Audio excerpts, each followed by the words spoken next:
So guys हेर्न सक्नुहुन्छ हाम्रै आँखा अगाडि अहिले भर्खर बाइक र कारको एक्सिडेन्ट भयो। त्यो पनि एकदम डर लाग्दो।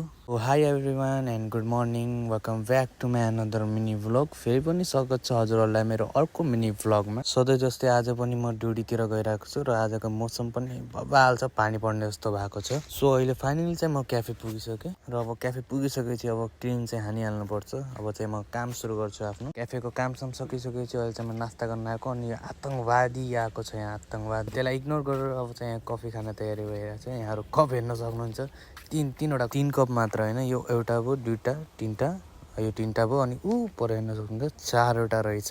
कफी सफी बनिसकेपछि अब चाहिँ म आफ्नो लागि टोस्ट गरम गर्न लाग्छु र अब नास्ता चाहिँ हानिहाल्नु पर्यो छिटो छिटो, किनकि एकछिनमा अब गेस्ट लाग्न सुरु हुन्छ। खाँदै खाँदै म चाहिँ अहिले 20 साइडतिर आइहालेँ। अब चाहिँ गेस्टहरू आउन सुरु भइरहेको छ र गाइज अहिले म बिहानको ड्युटी सकेर अब खाना खान आइसकेँ। यहाँ सबैजना खाना खान आइसकेका रहेछन् र हेर्न सक्नुहुन्छ यहाँ चाहिँ छाँद राखेर छन्। छाँदलाई निक्करी घुमाएर गिलासमा हालेर अब चाहिँ खाना खान बसिन्छ। हजुरहरू हेर्न सक्नुहुन्छ आज पनि चिकन दाल राइस बनाएको रहेछ अनि आम त देखियो, आम त लिइहाल्नु पर्छ टक्क पारेर एउटा।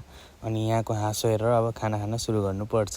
र अहिले खाना खाएर अब हामी रुमतिर गइरहेको छौँ र एकैछिन कामले गर्दा सुपर मार्केट पनि आइयो। सुपर मार्केट आइसकेपछि आइसक्रिम त खाइहाल्नु पर्यो, यहाँको गर्मी चाहिँ लास्ट गर्मी हुन्छ। त्यसैले एउटा आइसक्रिम किनेर हामी चाहिँ अब आइसक्रिम चाट्दै गइरहेछौँ। साइकलमा आइसक्रिम खान चाहिँ हल्का गाह्रो भइरहेको छ र धुममै चाल्यो भन्दै हात छोडेर आइसक्रिम खाइयो। अहिले हामी चाहिँ फाइनली रुम पुगिसक्यौँ तर हाम्रो आइसक्रिम सकेको छैन। आइसक्रिम खाएर अब आराम गर्न गइहाल्नु पर्यो र अब साँझको ड्युटी गर्नलाई क्याफेतिर लागिहाल्नु पर्यो। फाइनली चाहिँ म क्याफे पुगिसकेँ।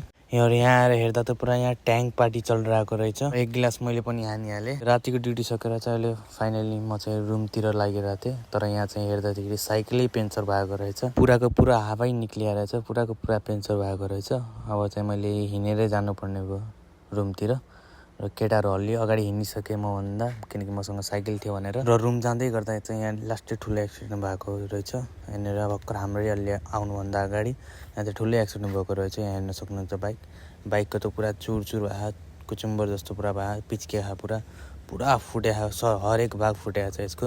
हेलमेट त पुरा धुलो र कार चाहिँ हेर्न सक्नुहुन्छ, कार चाहिँ यो हो। कारको एयर ब्याग पनि पुरा खुलेको छ। र अहिले फाइनल चाहिँ हामी रुम पुगिसक्यौँ र अहिले भर्खर भएको एक्सिडेन्ट हेर्नुभयो होला, लास्टै डर लाग्दो थियो। र कारवाला मान्छेलाई चाहिँ खासै के भएको छैन, हल्का चोटपोट लागेको छ तर बाइकवालाको चाहिँ लास्टै खुन बगिसक्यो। बाइकवालालाई चाहिँ अनि हस्पिटल लगिसक्यो। आशा छ भगवान्ले उनको रक्षा गर्नुहोस्। र अब चाहिँ मैले भ्लगलाई आफ्नो यहीँ एन्ड गर्न चाहन्छु। लाइक एन्ड सब्सक्राइब गर्न नबिर्सनु होला। By by.